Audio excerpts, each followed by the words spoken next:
Oi, hoje é dia 10 de setembro, é o Dia Mundial do Combate e Prevenção ao Suicídio.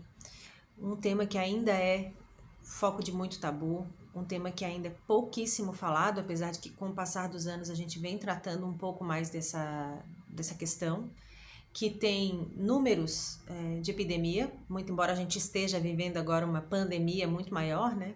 Mas o suicídio mata até 800 mil pessoas no ano aqui no Brasil. Eu peguei uma cola aqui para comentar com vocês. É a segunda causa de morte entre adolescentes e jovens adultos de 15 a 29 anos. Além disso, 79% dos suicídios, né, acontecem entre a classe social média e baixa. Tem subido a taxa de suicídio entre as crianças e os adolescentes, de 10 até 19 anos. Os estudiosos, né, os pesquisadores, dizem que isso tem muito a ver com o isolamento e com o jogo de egos da internet. Então, quanto mais a pessoa participa da internet, mais, quando ela mais interage nas redes sociais, mais ela vê a vida do outro, o outro só coloca aquilo que é bom da vida, e isso causa uma angústia naquela criança, naquele adolescente, gera algum quadro de saúde mental que, por conta do isolamento que acontece dentro de casa, já que a criança, adolescente está lá no computador, no celular e os pais também, não é visto o que está acontecendo. Então, a primeira questão é que a gente precisa organizar o nosso olhar, né? Aprimorar o nosso olhar para aqueles que estão ao nosso entorno. A gente tem muita subnotificação, isso é um problema no Brasil para todos os tipos de doença, né? Muitas vezes a subnotificação, ou seja, causa mortes, né, que vai registrada nos documentos que são gerados pela saúde, especialmente, não conta lá como decorrência de lesão autoprovocada, que é um nome bonito para suicídio, né? Decorrência de lesão autoprovocada por sufocamento, por envenenamento, por enforcamento. Se coloca lá o resultado disso, né? Então, se coloca morte por intoxicação, morte por insuficiência respiratória, morte por... Entende? Até a pedido da própria família. Eu conheço algumas pessoas, ou conheci, né, algumas pessoas que chegaram no ponto de cometer suicídio com sucesso, digamos assim. Eles tentaram e conseguiram, né? E o que me chamou muito a atenção é que a própria família não falava disso. Se criaram explicações e motivações, se criaram explicações para a morte daquela pessoa, mas ninguém olhava para o outro e dizia: ele se matou. E a gente não falar disso é meio complicado, porque... E também atrelar o suicídio só à depressão também é complicado, porque aí a gente não gera a discussão, né? A gente não gera a discussão social, a gente não gera uma pressão para que as políticas públicas olhem para esse lado da saúde. Porque eu li em algumas das minhas pesquisas um pesquisador que dizia assim: a ciência sabe como prevenir e como frear esse número. A saúde sabe atuar e diminuir esse número. A grande questão é que a gente não sabe que número e a gente não sabe de que forma.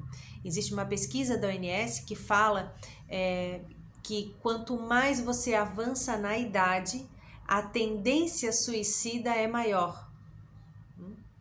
Talvez os mais jovens consigam o evento morte, né? Eles consigam chegar ao final da tentativa, e as pessoas, conforme vão passando os anos, elas pensam mais nisso, mas não conseguem executar de maneira efetiva. Mas isso significa que a gente tem uma população idosa aumentando e a tendência suicida aumenta com o passar dos anos. As principais causas de suicídio em idosos, principalmente em homens, a maior parte dos idosos, a maior parte expressiva dos idosos que cometem suicídio são homens. E as principais causas são a solidão, a dependência de cuidado do outro, a questão financeira, endividamento agora, né? Com a pandemia ficou pior ainda, os créditos consignados, enfim, o endividamento e a própria depressão, a saúde mental que se deteriora por alguma questão de família e também uma questão que o brasileiro não conversa muito e não se administra para se aposentar. Então, no momento que se aposenta, se sente um inútil, se sente um incapaz, se sente impotente, se sente pouco participativo na casa, na sociedade, na família, e isso faz com que o idoso pense em tirar a própria vida. Lembrando que o suicídio, ele não é um ato covarde, o suicídio é um ato de desespero, o suicídio é um ato muitas vezes impulsivo, basta 5 segundos para a pessoa fazer algo e ele requer um desespero e uma dor muito grande. A pessoa que se mata, ela não quer tirar a própria vida. A pessoa que se mata, ela quer parar com a dor que sente. E essa dor não é um braço quebrado, não é uma doença que dá febre, não é algo que pode ser medido ou que fique visível para quem está por perto. A saúde mental, ela é escondida. Você tem um problema, você esconde. E a pessoa que tem esse problema aprende a viver e ser funcional socialmente e esconder aquilo que sente, aquilo que é mais...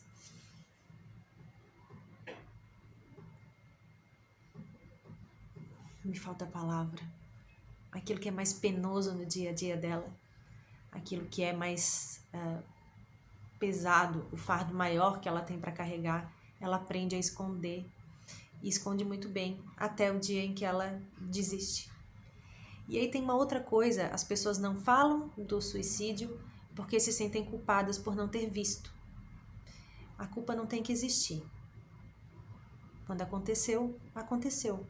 E o máximo que essas pessoas podem fazer é usar o seu exemplo, né? Usar a sua história para fazer com que outras pessoas tentem observar mais, tentem participar mais, busquem ajuda, né? Que é muito importante. A gente sabe que a rede pública de saúde não tem todo o aparato necessário, a relação, a lista de medicação ainda para tratamento de saúde mental ela é bem reduzida, mas a gente pode trabalhar com o que tem. Agora, na pandemia, existem vários coletivos de psicólogos, de psiquiatras, de médicos que estão se disponibilizando a atender pessoas. A gente sabe que o isolamento vai, sim, ser uma motivação a mais aí para o suicídio. A gente sabe que os efeitos da pandemia, especialmente os efeitos financeiros e econômicos, também vão afetar a saúde mental, podendo ser também mais uma causa de suicídio. Então a gente tem que olhar com um pouquinho mais de cuidado, observar um pouquinho mais as pessoas, cuidar de si, olhar para dentro, verificar o que você pensa, como você está lidando com isso, quais são os resultados na sua saúde, do seu dia a dia e tentar de alguma forma exteriorizar aquilo que você passa, seja através de conversa com as pessoas ou escrevendo, pode escrever no caderno, escreve no livro, tenta caminhar, se não dá para caminhar por causa da pandemia, sobe e desce escada, faz alongamento, atividade de respiração e busque ajuda.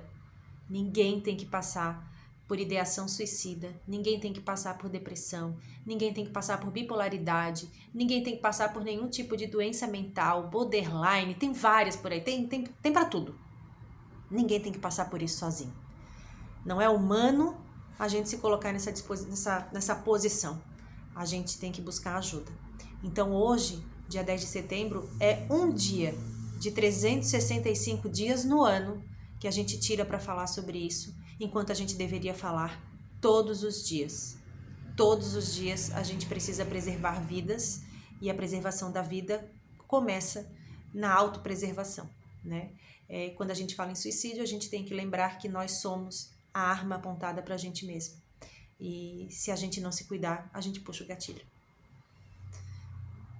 Eu deixo aqui o meu carinho e o meu acolhimento para todas as famílias que já passaram por isso, para as famílias que enfrentam as pessoas que tiveram a tentativa de suicídio e que retornaram para casa trazendo uma série de dúvidas, trazendo uma série de insegurança,